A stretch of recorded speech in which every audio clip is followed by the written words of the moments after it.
I'm Kevin Crawford from Kevin Crawford Consulting, and welcome to the Executive Mirror. Welcome to the Executive Mirror. We're going to explore blind spots with executives with my good friend, Dr. Relly Nadler. Well, thanks, Kevin. I'm Dr. Relly Nadler from True North Leadership. Glad to continue with the Executive Mirror and kind of reflect on what leaders should know. And so we're going to be talking about the shadow or the blind spot. Do executives all have blind spots? I would think we all have blind spots. And do executives have more? Maybe. I mean, kind of given where they're at. It's a really interesting concept. You know, the shadow goes back to Carl Jung, who's a protege of Freud. And it's that unconscious, uncomfortable feeling about who you are, and we want to keep it in the shadows. Maybe I'm not that effective. Maybe I'm not as good as I should be. And so it's uncomfortable, and we keep it, it's like keeping it in the closet. Hopefully nobody will know. So that's kind of that hidden conversation that's taking place in your mind. Yes. And often if it's unconscious, we don't even know it's going to, but then subconscious, it's in the mind, and then we're trying to shut it down. And then that drives the things that we say and do. Yes. And back to our last conversation, the masks that we may put on. Right. So it's almost like we're trying to prove that maybe that uncomfortable aspect of ourselves is not there. So that's where the ego could come in, and maybe putting people down, superiority, those kind of things. I've seen that with executives quite often. They get the jobs because they're technically very sound in one area or another, but there really is never any time spent kind of exploring these things that can trip them up significantly. Right. And they don't have the opportunity to explore these things that may influence their decision-making. Yeah. Really, is this true? Yeah, really well put. It's really important. Who are they going to share that with? I mean, who wants to share something that I'm uncomfortable with, or maybe I'm not as good as I am? Who are we going to share that with? I mean, hopefully it's going to be you, it'll be me, or people like us that they can let that mask down temporarily. Right. And it's such a powerful influence over how they conduct themselves, how they do their business, right? Even the business that they're supposed to be technically very good at. Yeah. It's influencing them under the surface. Yeah. I learned in an early age that it was really important to have a small cadre of people around me that would let me know when I was off the reservation.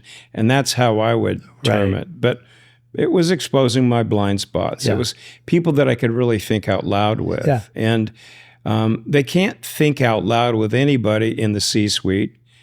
And oftentimes they can't take it home because the context at home is different than the context at work. So they really don't have anybody to be completely candid with.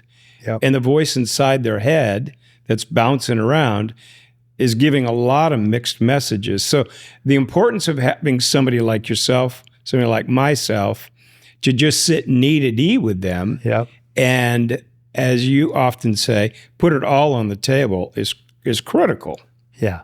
I mean, really well stated. And we all need that, Kevin, and we know this.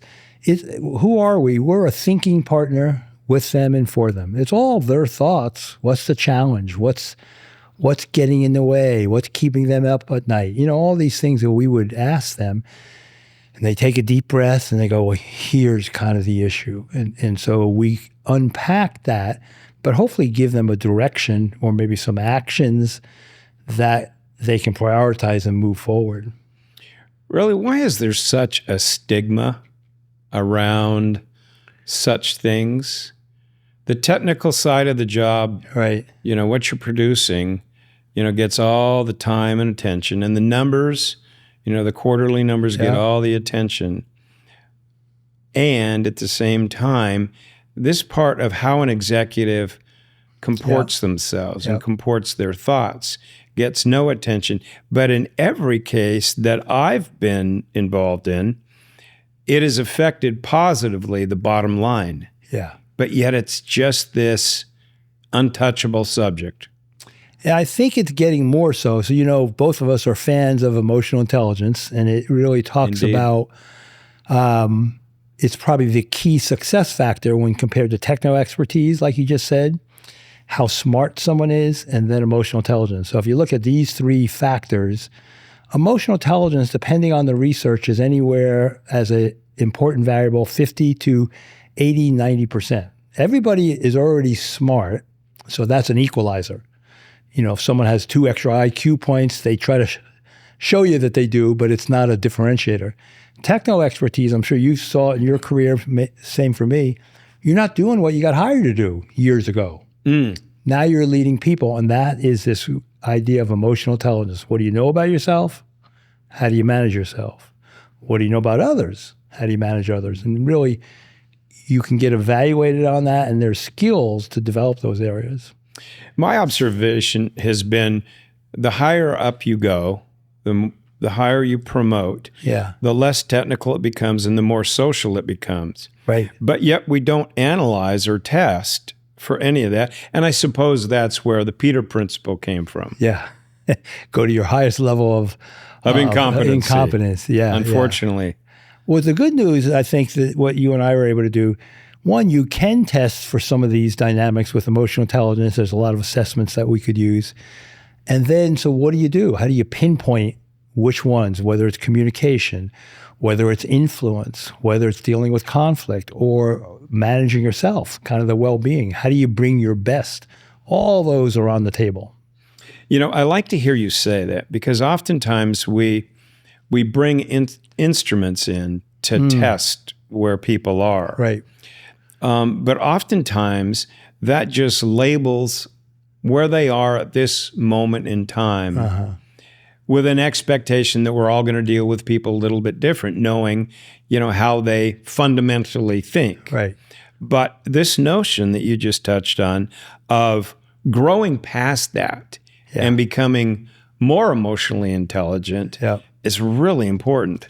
The good news about this, Kevin, it's important and you can get better at it. Your IQ is pretty fixed. Like most CEOs supposedly have an IQ of 120 to 125. You know, it's a standard deviation, almost 2 standard deviations above the norm.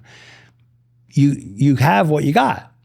Emotional intelligence, if you really work on some of these things and try it out, you can get more emotionally intelligent. Matter of fact, the older we get, we are more emotionally intelligent. It's kind of maturity. Things that bugged you 10 years ago probably don't bug you now. Mm-hmm. What percentage of increase are you seeing from your clients increase in their emotional intelligence? So obviously it's different for everybody, but a standard would be probably 10 to 15% that they're better. But if you think about the critical ones that we're talking to people about, not only are they better, their team's better. I'm clearer on my delegation.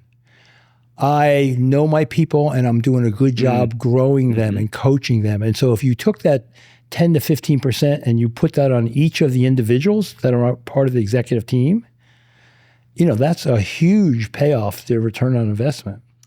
Yes. Well, I think that's becoming more acceptable in the workplace now, especially in the executive circles that we run with, a more critical part. But the other thing I've also noticed is that in some ways, emotional intelligence has kind of gotten dummied down.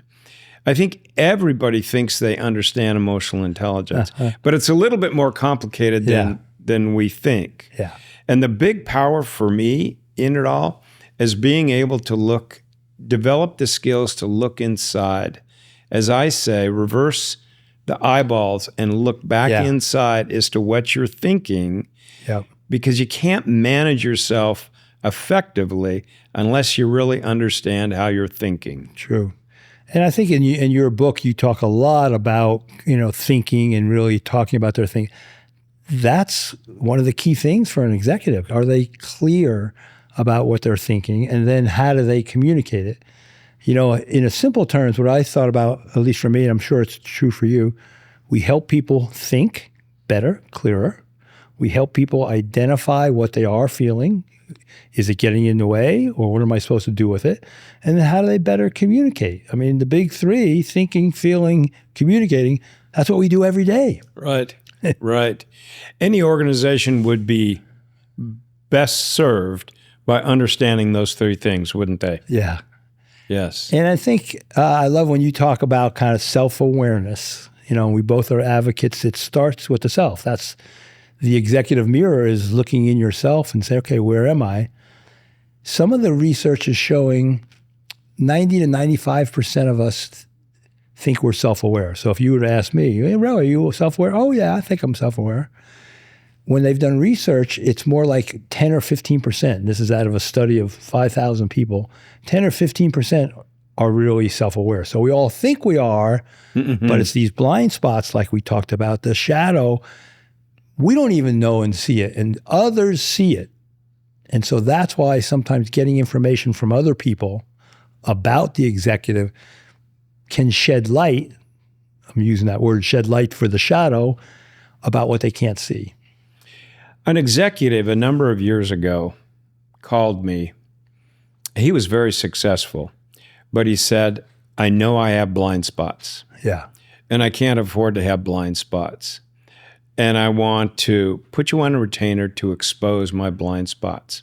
Now, fact of the matter is, he was probably, of all the executives, the one that needed, that light shined on what he's thinking less than most people do. Yeah. Which is probably an indication of why he was so comfortable asking the question. Yep. And I just thought that was brilliant, Yeah. Brilliant on his part to say, okay, I know my thinking isn't as accurate and as good and as healthy as it could be. Yeah. There's got to be blind spots, as there is with all of us. Sure. But to have that person side by side with you, exposing some of those things that are tripping you up in business, tripping you up in relationships, that's a huge value add to their significance and impact as an executive. Yeah, for sure. And your person demonstrated what's called this growth mindset. I'm good, but I could be better. What else is out there? And I think like an athlete, it's always these fine tweaking. So I will often work with executives and I'd say in the coaching, this is not a makeover. You're doing great. If anything, it's a moreover. Can we identify those few things you could do a little more? Or maybe there's something you got to do a little less to dial down. And I think they fed that back to me about why they liked it. It's not a makeover, because I think people who don't know about it, think, I think I'm all right. It's a moreover. And what are those things that they could do more of? And just that little nuanced difference probably makes a big difference in their lives. Yeah.